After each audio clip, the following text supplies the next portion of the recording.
Whitney Houston's tragic death at 48 has saddened the nation. She was an incredible talent. I myself marveled at her voice. And to watch her degeneration in the last 15 years or so with her cohort was very, very saddening as well.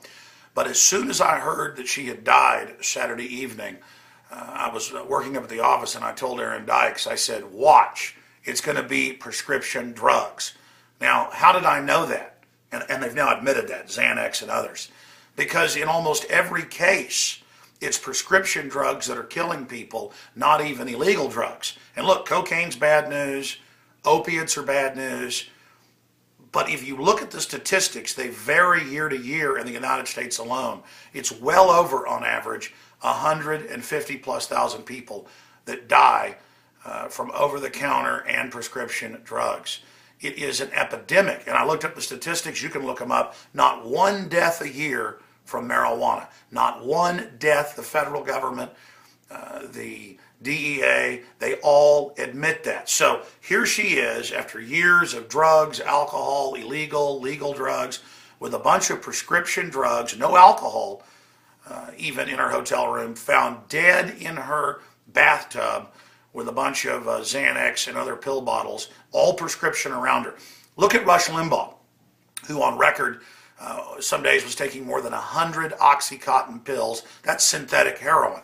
He had to be put into an artificial coma just to go off of them because the withdrawal would have killed him if he hadn't done it.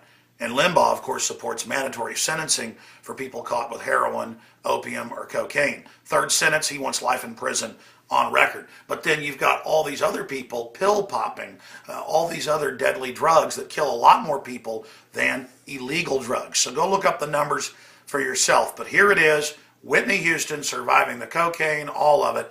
And then a lot of times when you get off the illegal drugs, the doctors, just like with Michael Jackson, start putting you on all these synthetic opiates. How did they develop heroin?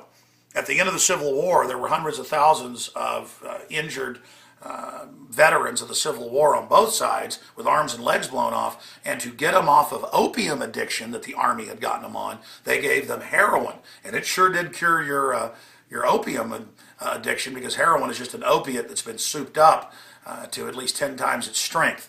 So they're drug pushers. The big pharma prescription cartel that also owns the big GMO companies, they could care less about anybody. And they know that their stuff's poison. So I wanted to show you a couple of these articles right here. Here it is, Fox News, the Associated Press is also reporting it. Prescription drugs found in Whitney Houston's hotel room, report says. And then you read in here, it was Xanax, you name it, no alcohol found. Now again, these statistics vary.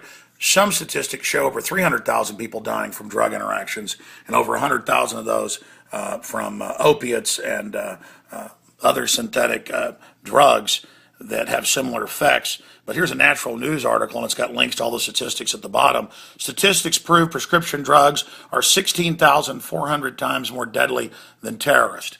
You have got a better chance of falling down in the shower than you do of terrorists killing you, or of a bumblebee stinging you, or a honeybee. And you're 16,400 times, that's even the Scientific American magazine breakdown, to die from prescription drug interactions than you are from terrorists. But our whole way of life is being overthrown in this fake drug war, which is really just meant to keep up the price of illegal drugs, and the big banks are laundering the money. And then when they catch you using their illegal drugs, they put you in their private prisons, displacing everybody else's jobs and driving down wages. So we need to decriminalize drugs across the board, and we need to expose how deadly prescription drugs are as well, and start averting more of these tragedies. In areas of Europe where they've decriminalized drugs, and where they've also put out the information publicly that prescription drugs are so deadly, in some countries like Portugal, they've seen a reduction in drug use of 50%. On average, it's around 30%. Go look it up for yourself. Decriminalize the drugs. That's what's destroying Mexico, is the black market. Decriminalize them there. And educate people. It's like Elvis. He had a DEA badge. He hung out with, President Nixon and people, and was all anti-illegal drug and said throw people in jail. But he took an entire envelope of injections and pills twice a day he called an attack. And it was all, again, synthetic drugs that blew away street drugs, and he thought that was okay because it wasn't illegal.